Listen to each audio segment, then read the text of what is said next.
12 kebodohan yang lo lakuin dengan uang. Kenapa sih kita itu ceroboh banget ya? Di sisa-sisa gajian yang ada di akhir bulan, kenapa cepet habis? Kenapa uangnya tuh kadang nggak tahu di mana? Buat apa? Dan kenapa kita nggak bisa saving uangnya? Kenapa kita nggak pernah merasa cukup? Nah, pertanyaan-pertanyaan itu tadi seringkali gue juga rasain ketika gue belum tahu hal ini. Nah, hari ini kita akan bahas daftar 12 kebodohan yang masih sering kita lakukan yang akan mengganggu finansial atau keuangan kita.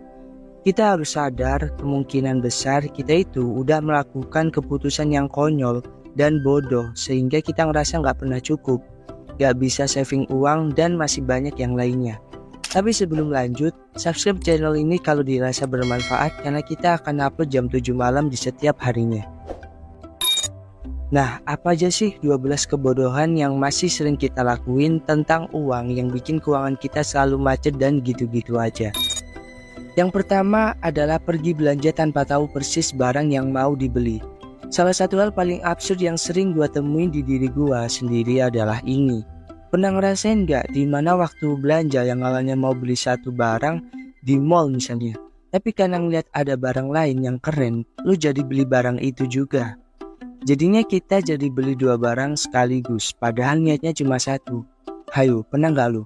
Terus, pernah gak sih lu yang awalnya cuma main doang, nongkrong ketemu temen di mall, tiba-tiba ngeliat temen lu beli sesuatu, lu jadi ikutan beli?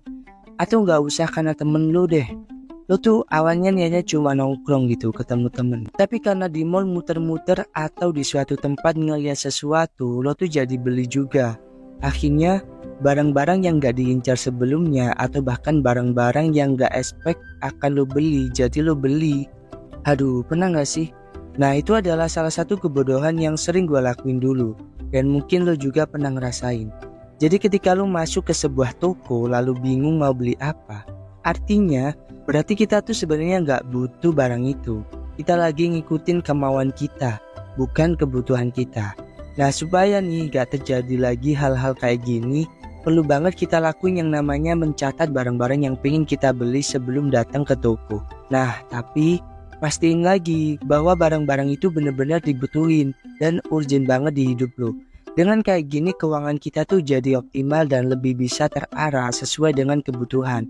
Selain itu kita jadi gak boros lagi. Yang kedua, beli makanan online. Ini tuh sebenarnya masalah sepele ya, dan masalah selera. Tapi lo pernah gak sih beli makanan online tapi sebenarnya lo tuh bisa datang gitu ke tempatnya.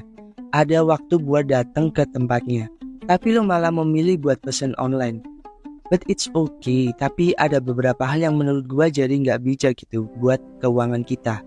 Selain karena beli online itu ongkosnya lebih mahal karena biaya pengirimannya, biasanya kalau online itu makanannya apalagi kalau jaraknya jauh bisa jadi dingin dan mungkin gak nikmat lagi buat lo makan. Selain itu juga lumayan cukup boros buat keuangan kita. Nah, kita harus mulai menyadari hal ini nih dan harus mulai menghindari pembelian-pembelian yang gak seharusnya kita lakuin. Hal yang perlu kita lakuin ya selagi ada waktu, selagi ada tenaga, lebih baik kita langsung datang ke tempatnya. Agak konyol juga gak sih bayar hampir 2 kali lipat buat nganterin makanan dingin ke rumah kita. Lebih konyol lagi kalau kita bisa masak, ada waktu, ada tenaga, dan ada bahan-bahannya di rumah, kita malah beli online. Wah, harus cepet banget dihindari nih sobatku. Lanjut yuk yang ketiga, ketergantungan sama limit belanja cicilan. Nih gua kasih contoh salah satu kecanduan di era zaman modern sekarang, yaitu adalah kecanduan sama limit belanjaan cicilan. Mungkin di antara lo punya kartu kredit, punya paylater, dan masing-masing ada limitnya yang 5 juta, ada yang 10 juta, dan masih banyak lagi. Dan ketika lo ngeliat, wah banyak banget nih limit gue, beli apaan ya?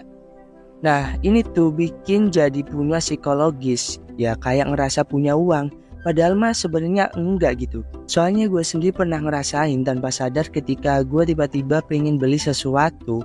Ingat ya, ini pengen, bukan kebutuhan. Misal sepatu, terus gue itu nggak bener-bener punya uangnya buat beli sepatu itu.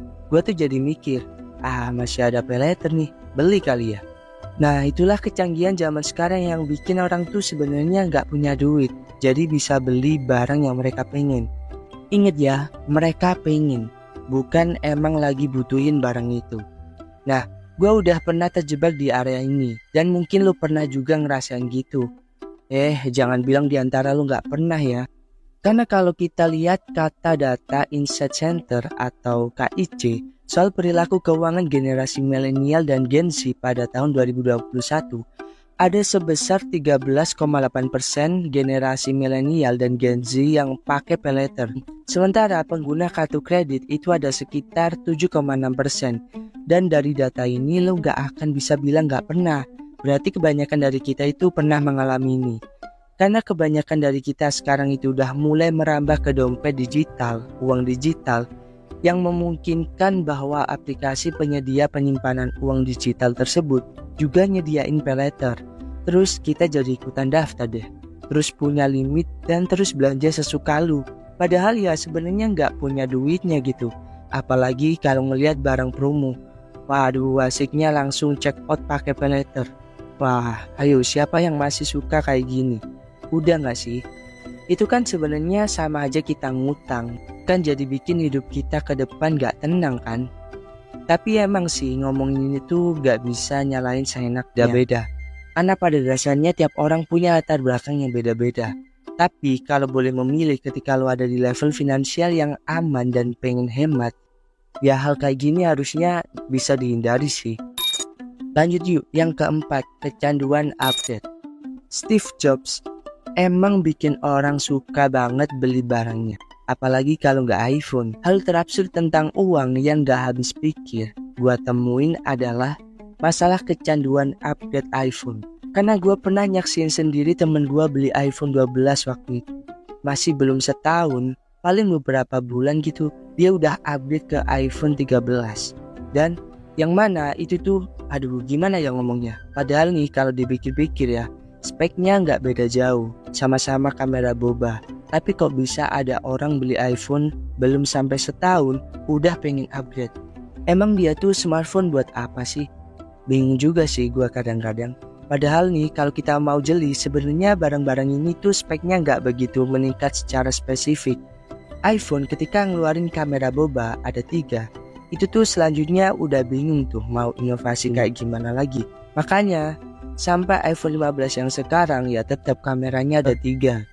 Dan speknya dari tipe ke tipe itu nggak beda jauh. Dan orang-orang masih bela-belain buat upgrade. Dan hal ini tuh kenyataan gitu.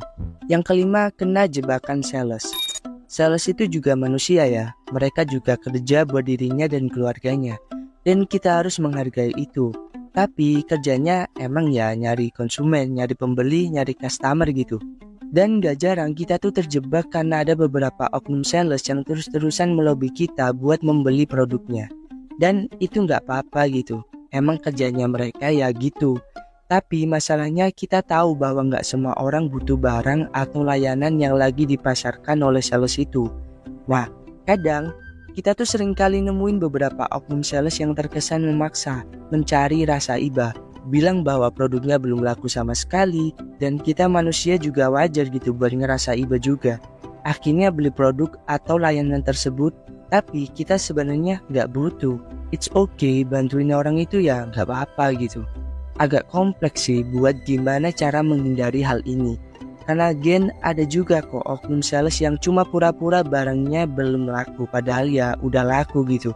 Tapi kalau gua boleh pesen buat menghindari kebodohan kita terjebak dalam rasa iba oleh kepalsuan kesedihan mereka, ya ada baiknya nih kita tolak secara baik-baik kalau kita nggak bener-bener butuh barang itu dan pengen hemat.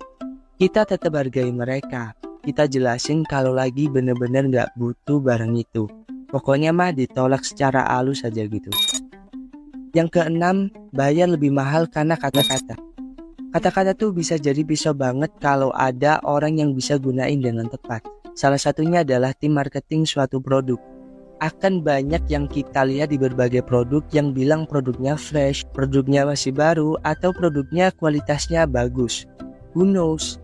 Kalau ternyata ya sebenarnya cuma kata-kata aja, kata-kata itu punya kekuatan dan pembeli akan bayar mahal untuk kata-kata kosong itu. Konyol gak sih?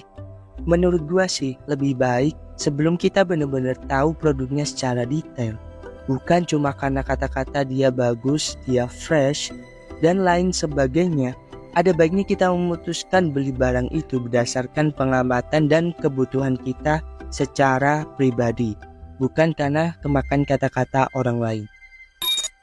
Lanjut, yang ketujuh, beli rumah besar tapi space yang dipakai nggak sampai 50%. Siapa sih di sini yang nggak pengen beli rumah yang bagus, yang mewah, dan yang besar? Pasti pengen dong, gua juga kali. Pengen banget bisa ada rumah yang bisa buat gym, ada kolam renangnya mungkin, ada ruang kerjanya sendiri mungkin, ada kamar pribadi mungkin, ada ini, ada itu. Wah, pokoknya banyak banget deh.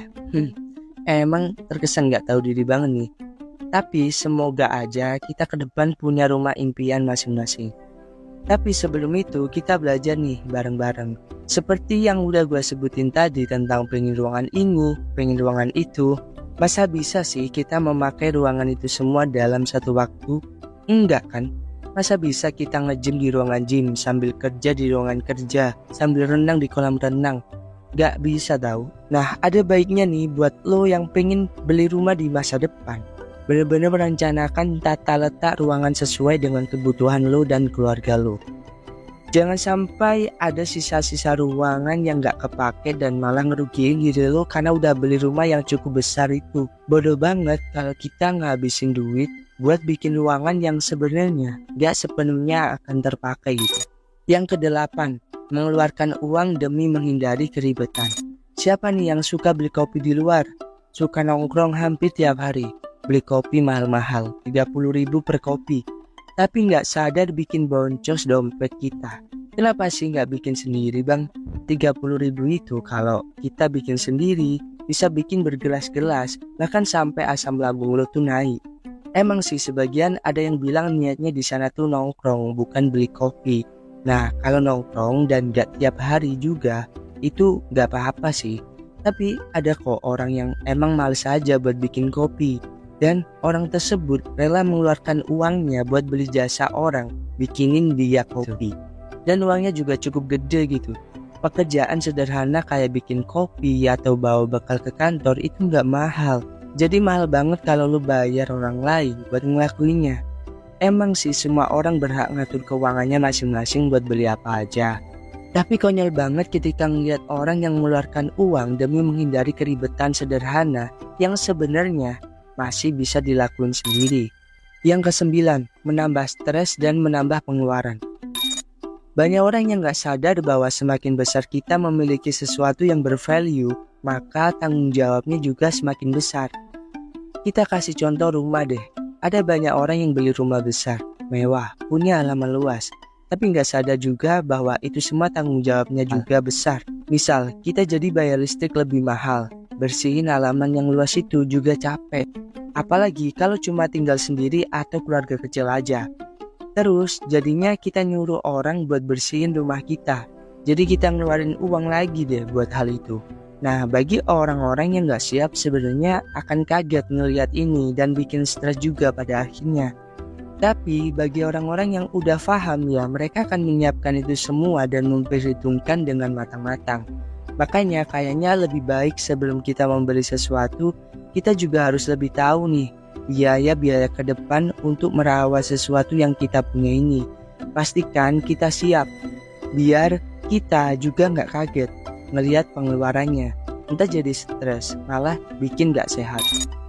Yang ke-10, denda keterlambatan cicilan. Setiap pembayaran yang berupa cicilan, entah itu apapun, pinjol, pay letter, APR, dan lainnya, semuanya pasti ada denda kalau kita telat bayar. Selain kita bayar total harga yang seharusnya kita bayar, mau gak mau kita jadinya bayar dendanya juga. Yang mau gak mau juga itu adalah duit lebih yang harusnya bisa kita keep atau kita simpan. Kalau kita bayangin, ada banyak yang bisa kita lakuin dengan duit denda yang harusnya jadi sisa yang bisa kita simpan itu yang segitu banyak gitu.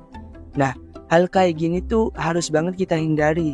Caranya sebenarnya gampang banget kok. Di awal bulan ketika gajian, utamain bayar semua tagihan dulu, baru kebutuhan dan lain-lain. Atau kalau bisa langsung auto debit aja dari rekening kita. Itu bakal lebih bagus. Kita jadi gak akan ketinggalan tuh bayar tagihan lagi. Yang ke-11, jajan-jajanan yang mahal. Kita semua tahu ya, jomblangnya harga minuman di warung sama di kafe tempat kita nongkrong gitu. Anggap aja kita lagi ngomongin kopi. Gini-gini, orang-orang yang datang ke Starbucks mungkin bisa jadi kelihatan kaya. Tapi sebenarnya mereka udah ngeluarin sekitar 50.000 buat satu gelas kopi yang padahal dengan uang 50.000 itu, kalau kita beli kopi saset terus dibikin di rumah, kayaknya bisa 1 mingguan itu awetnya. Nah, kalau kita kehidupannya pas-pasan nih keadaannya, udah tahu dong harus ngapain. Ya jangan diikutin gaya hidup mereka. Nikmatin kopi yang bisa bikin sendiri di rumah tanpa harus keluar biaya kayak gitu. Kebodohan yang ke-12 adalah menunda-nunda kesempatan. Kita semakin menua kan, gak ada orang di dunia ini yang tambah muda, pasti tambah menua. Dan orang-orang yang udah sukses di sana mungkin udah berhasil membeli waktunya untuk masa tuanya biar lebih slow living, menikmati hidupnya di tengah kerasnya dunia bagi anak muda zaman sekarang. Nah, gue pengen mengajak teman-teman sekalian. Gue tahu semua orang punya latar belakang berbeda-beda, ekonomi beda-beda. Tapi gue yakin lo semua pasti pengen punya hidup yang lebih baik, terutama di masa tua. Apapun rencana lo hari ini untuk masa depan lo, gue harap lo lakuin kesempatan itu dari sekarang. Maksimalin kesempatan itu mulai dari sekarang. Gua tahu kerja itu capek, tapi nyari kerja juga lebih capek. Gua tahu hidup itu menyebalkan, tapi mati juga dosa gitu. Gua tahu jalan yang lo tempuh itu berat, karena ada orang-orang di balik beratnya pundak lo. Lo juga gak akan pernah bisa lari dari kerasnya hidup ini. Lo cuma punya kesempatan di umur lo yang lo punya saat ini buat bener-bener bertarung untuk kehidupan lo jadi lebih baik. Semangat bro dan sis. Terima kasih udah nonton video ini, gua makasih banget. Kalau lo suka video ini jangan lupa like dan subscribe karena kita setiap hari bakal upload. Beneran deh. Sekian gua Jo, sampai ketemu di video selanjutnya. See you.